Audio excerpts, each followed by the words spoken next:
தமிழ் சினிமாவில் ஜொலித்த மற்றும் காணாமல் போன சகோதரிகள் பற்றி பார்க்கலாம். ஸ்ருதி ஹாசன், அக்ஷரா ஹாசன். உலக நாயகன் கமலஹாசனின் மகள்கள். ஸ்ருதி ஹாசன் முன்னணி நடிகையாகவும் பாடகியாகவும் உள்ளார். அக்ஷரா ஹாசன் வித்தியாசமான கதைகளை தேர்ந்தெடுத்து நடித்து வருகிறார். ஆனால் ஸ்ருதி ஹாசன் அளவுக்கு இன்னும் கமர்ஷியல் வெற்றிகளை பெறவில்லை.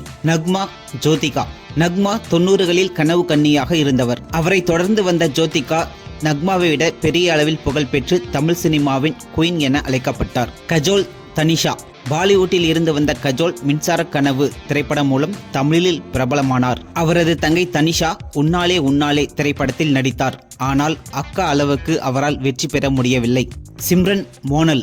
நடிகை சிம்ரன் இடுப்பழகியாக வலம் வந்த போது அவரது தங்கை மோனல் பார்வை ஒன்றே போதுமே படம் மூலம் அறிமுகமானார். ஆனால் மிக குறுகிய காலத்திலேயே அவர் தற்கொலை செய்து கொண்டது திரையுலகையே அதிர்ச்சியில் ஆழ்த்தியது. பானுப்பிரியா, சாந்தி பிரியா. பானுப்பிரியா 80-90களில் டாப் ஹீரோயினாக இருந்தார். அவரது தங்கை சாந்தி பிரியா எங்க ஊரு பாட்டுக்காரன் போன்ற படங்களில் நடித்தாலும் பின்னாளில் பாலிவுட் பக்கம் சென்று விட்டார். ஊர்வசி, கல்பனா, கலாரஞ்சனி இவர்கள் மூவருமே நடிப்பில் தங்களுக்கு என்று ஒரு தனி முத்திரையை பதித்தவர்கள். ஊர்வசி நகைச்சுவை மற்றும் குணச்சித்திர வேடங்களில் இன்று வரை கலக்கிக் கொண்டிருக்கிறார். கல்பனா அவர்கள் தனது தனித்துவமான நடிப்பால் பல விருதுகளை வென்றவர். நடிகை கலாரஞ்சனியும் தமிழ் மற்றும் மலையாள படங்களில் பலவற்றில் நடித்துள்ளார். கார்த்திகா, துளசி. நடிகை ராதாவின் மகள்கள். கார்த்திகா கோ படத்தின் மூலம் பெரிய வெற்றி பெற்றார். ஆனால் தங்கை துளசிக்கு கடல் படம் கை கொடுக்கவில்லை.